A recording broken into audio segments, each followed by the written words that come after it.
जी आखिर कब तक आप पूर्वांचलियों को कोसते रहेंगे और विद्यार्थी जो यूपी बिहार से पढ़ने आते हैं उनको दोषारोपण उनके ऊपर करते रहेंगे।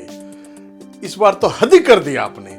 जब आप सत्ता में आने वाले थे उससे पहले आपने ये कहा था कि 15 साल की जो सरकार थी शीला दीक्षित जी की, स्वर्गीय शीला दीक्षित जी की, उसने उपेक्षा किया था अनाधिकृत कॉलोनियों की और उसके ऊपर आप चुनाव लड़कर जीत कर आए थे।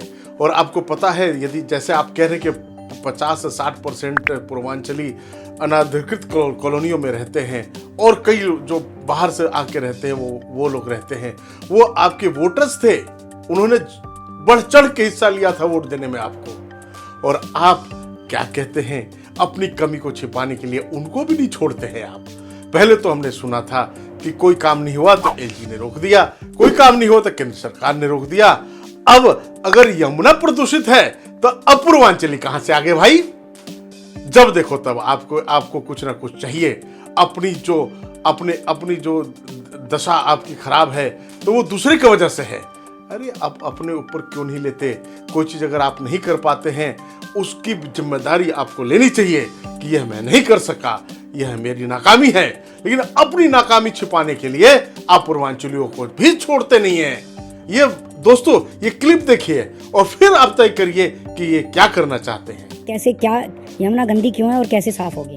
तो यमुना में दिल्ली में 1792 है, 1792 कच्ची कॉलोनियां हैं।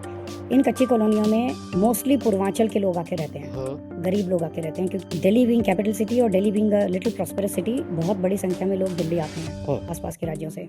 जब वो दिल्ली आते हैं तो वो अपने लिए, मोस्टली लोग स्टूडेंट्स होते हैं या जॉब की उसमें सर्च में आते हैं। यहाँ उनको घर नहीं मिलता, तो जब घर नहीं मिलता, डिमांड है, सप्लाई नहीं थी, तो बहुत सारे कच्ची कॉलोनी मतलब इरेगुलर इलेजिटिमेट कॉलोनीज बनती गई दिल्ली के अंदर।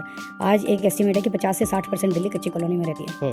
इन कच्ची कॉलोनियों से जो मल निकलता था, डेली सीवर निकलता था, वो नालियों में जाता था और नालियों के जरिए सीधा यमुना में जाता था। ये एक बहुत बड़ा कारण था दिल्ली में यमुना के गंदा होने का।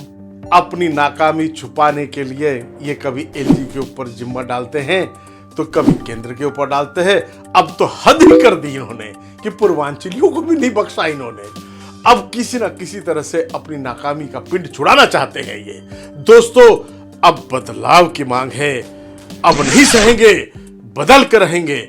इस बार दिल्ली में भाजपा सरकार ला कर रहेंगे। सभी पूर्वांचलियों से मेरा नम्र निवेदन है, विनम्रता पूर्वक निवेदन है कि आइए हम सब मिलकर बढ़ चढ़ कर हिस्सा लें और बदलाव की तरफ चलें। इस बार भाजपा सरकार को दिल्ली में ला कर रहें। नमस्कार दोस्तों।